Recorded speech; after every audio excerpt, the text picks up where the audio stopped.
Stamford university, ক্যালিফোর্নিয়ার Stamford ইউনিভার্সিটির একজন প্রফেসর ফ্রেডরিক লাস্কিন, ওনার একটা আর্টিকেল আমি পড়েছি। ওখানে উনি গবেষণা চালিয়েছেন, অনেক মানুষের মধ্যে গবেষণা চালিয়ে দেখেছেন যে যারা অন্যদের ক্ষমা করতে পারে না এদের রোগ বালাই বেশি, কষ্ট বেশি, আর যারা সহজে ক্ষমা করে দেয় এরা সবসময় শান্তিতে থাকে। এটা পরীক্ষিত, এটা ওনার একটা রিসার্চ। আমেরিকাতে একটা স্টেট আছে ম্যাসাচুসেট, এই ম্যাসাচুসেট জেনারেল হসপিটালে একজন পৃথিবী বিখ্যাত সাইকিয়াট্রিস্ট বসে, মনোবিজ্ঞানী, নাম হচ্ছে প্রফেসর হারবার্ট বানসন। উনিও ওনার সব রোগীদেরকে দিয়ে একটা ফর্ম পূরণ করায়, সেখানে উনি কিছু কোশ্চেনার ছুড়ে দেয়, প্রশ্ন করে আর উত্তর নেয়। পরে জরিপ করে উনি দেখতে পেয়েছে ওনার যে সমস্ত রোগীরা মনের ভিতরে রোগ, এই রাগ, এই ক্ষোভ, এই হিংসা বিদ্বেষ এগুলো অন্তরে পুষে রেখেছে, এদের স্ট্রোক করার এবং হার্ট অ্যাটাক করার রেটিংটা বেশি, এরা মেন্টাল স্ট্রেসে ভোগে বেশি। আর যারা সহজে ক্ষমা করে দেয়, মাফ করে দেয়, এদের মধ্যে এই রোগ বালাই নাই। যেরকম সুবহানাল্লাহ।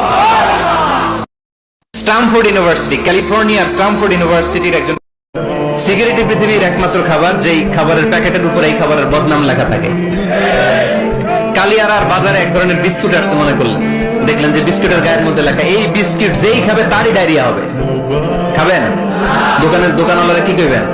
তোরটা তুই খা, তোর ডায়রিয়া হোক, তোর 14 গোষ্ঠীর হোক, আমরা খাবো না টাকা দিয়া, ঠিক কিনা?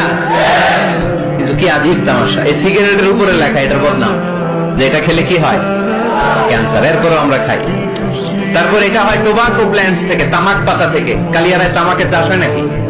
তামাক পাতা কেউ দেখছেন? এটার আবার বেড়া টেরা লাগে না, কারণ ছাগলও মুখ দেয় না। কথা কি বুঝতেছেন?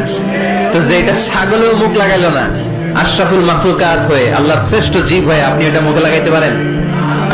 গোটা বিশ্বে এই ধূমপানের কারণে লক্ষ লক্ষ মানুষ